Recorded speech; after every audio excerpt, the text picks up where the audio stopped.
नमस्कार दोस्तों अगर आप किसी लोन के बारे में सोच रहे हैं और आपका सिविल स्कोर खराब है तो आपको क्या लोन मिलेगा नहीं मिलेगा। बहुत सारे हमारे गांव के काफ़ी सारे किसान भाई बंधु को मैसेज आते हैं, पूछते कि सर क्या हम लोगों को लोन मिल जाएगा।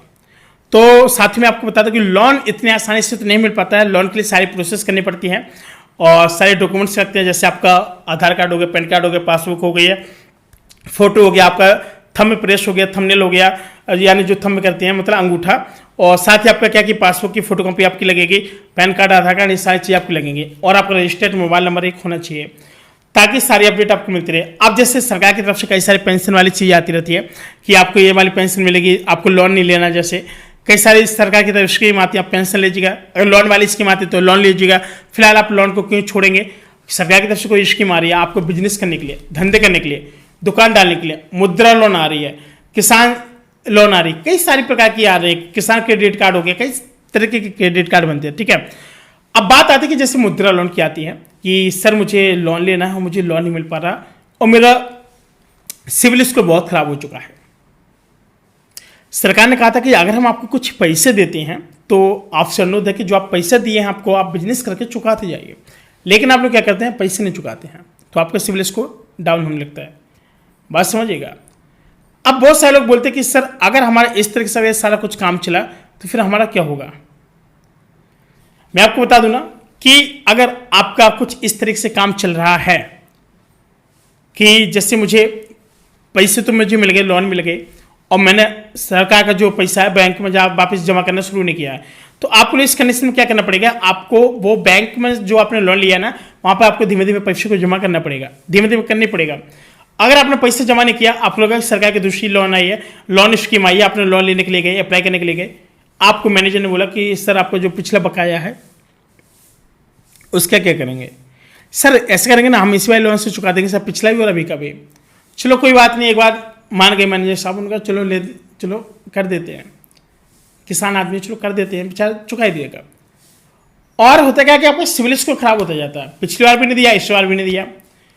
अब सरकार के आदेश आते कि जिन लोगों ने अभी जो मतलब रुपए वापस नहीं किया है, कृपया करके वो लोग पैसा वापस कर दें, अन्यथा की स्थिति में आपको अगली बार लोन नहीं दिया जाएगा। काफ़ी सारे लोगों को लगता है कि बिजनेस करने के लिए हमको लोन नहीं मिलेगा तो क्या करेंगे, काफ़ी सारे अपने दिमाग लगाने लगते हैं और फिर किसी साहूकार से रुपए ले लेते हैं 3-4-5% पर। फिर क्या करते हैं कि फिर सरकार की स्कीम आती है, साहूकार से ले लिया 3-4-5% पर और भाई साहब वो डेली सुबह शाम आएगा आपकी देरी खोल देने के लिए। और साहूकार ये भी कहेगा कि देखो लोन की स्कीम आई है, पैसे ले लो, मुझे दे दो। आप क्या करेंगे, लोन के पीछे लग जाएंगे, साहूकार भी आपकी हेल्प कर देगा और आप लोग जाएंगे वहां से पैसे ले लेंगे और साहूकार 4 पिछवाड़े में लाठी मारेगा आपके और आपसे पैसे ले लेगा, हड़प लेगा। ना तो आप उस पैसे से, आप उस लोन के पैसे से अपना बिजनेस कर पाएंगे ना कुछ, और जो व्यक्ति होगा ना वो आपको पिछवाड़े में लाठी मार के आपसे पैसे ले लेगा। और फिर सरकार आपसे पूछेगी, 4 लोग आएंगे वेरीफाई करने आएंगे, सर आपका बिजनेस कहाँ है, सर वो साहूकार थे ना, उन्होंने पैसे ले लिया हमसे। अरे हमें उससे कोई मतलब नहीं, आपको तो बिजनेस पता है, बिजनेस के लिए आपने जो पैसे लेता। इसलिए कहते हैं कि कभी भी कहीं भी अगर कोई भी काम कर रहे हैं, तो अगर कोई भी बिजनेस का भी काम कर रहे हैं तो आपको थोड़ा सोच समझ करके लोन के लिए अप्लाई करना पड़ेगा। और आप किसी साहूकार से पैसे लिए तो उसको मत बताए, ये बोल देना कि किसी पैसे लेकर के हम बिजनेस कर रहे हैं, और बिजनेस से जो पैसा कमाओ पहले तो लोन चुकाओ, हर चीज़ चुकाओ, EMI भरो, जितना भी सारा कुछ है। इसके बाद ही आपका जो सिविल स्कोर है वो सही हो पाएगा। सिविल स्कोर कब सही होगा, सर जैसे आपने लोन लिया, काफ़ी सारे आपके बेकार चीज़ें, फाइनेंस कराया, कई सारी चीज़ें आप ऑनलाइन पैसे कटाए, तो धीमे धीमे क्या है कि आपको जो पैसा ना जब धीमे धीमे करते रहेगा एक ट्रस्ट हो जाता है बैंक को, और जिसकी वजह से आपका क्या कि आपका जो लोन है, सिविल स्कोर है, वो भी आपका धीमे धीमे सही होना शुरू हो जाता है। और जिस वजह से सरकार की कोई भी यहाँ पर स्कीम आती है तो आप उसका फायदा बड़े ही आसानी के साथ ले सकते हैं। ऐसे नहीं है कि आपको कोई फायदा नहीं होगा। और देखिए सिविल स्कोर में क्या कि गाँव के काफ़ी सारे लोग, दूर दराज के लोग होते हैं, उनको लगता है कि सरकार ने हमें कोई स्कीम दी है तो हम इसका फ़ायदा उठा लें। 4 लोग बोलते हैं, उन्होंने कहा कि भैया कहाँ से लोन पास कराए, उनका लोन के लिए गए थे और मैनेजर साहब ने कहा डॉक्यूमेंट्स रहता है लोन पास हो जाएगी, लेकिन एक शर्त है। उनका जी सर बताइए। सर शर्त यह है कि आप थोड़ा पैसे जमा करते रहिएगा सरकार के खाते में, और जो आपने लोन लिया तो कम से कम वो भी चुकता जाएगा, आपके भी खर्चे चलते। उन्होंने कहा ठीक है। भाई साहब गए, दुकान खोली, दुकान 4 दिन के बाद बंद हो जा रही है, लोन एकदम जो थी उसकी एकदम धज्जियाँ उड़ा दी जाती है, पता नहीं कहाँ पैसा इन्वेस्ट हो गया। और 4 लोग आते हैं, फिर आपसे पूछते हैं सरकार की तरफ से, सरकारी आदमी कर्मचारी, कहाँ पैसा, कहाँ क्या हुआ,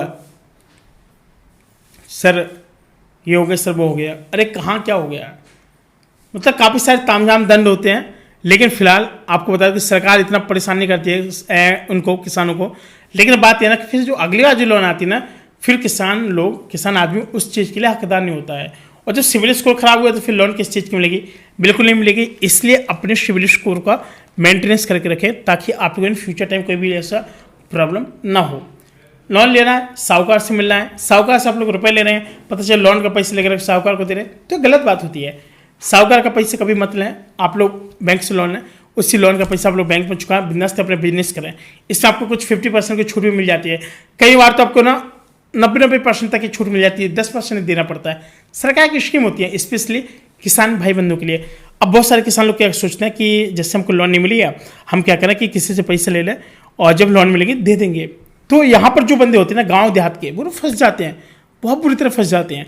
तो इन लोगों को थोड़ा संभल के रहना पड़ेगा, और लोन के रिगार्डिंग खासतौर से। बात समझ रहे हैं? तो दोस्तों यही चीज़ है कि अगर आप लोग भी लोन के बारे में अगर कभी कुछ सोच रहे हैं तो आपको थोड़ा संभल के रहना पड़ेगा और सारी चीज़ों को आपको समझना पड़ेगा। ठीक है दोस्तों, फिलहाल आज के लिए इतने, मिलता हूँ एक नए वीडियो तक, अपना ख्याल रखना। जय हिंद, वंदे मातरम।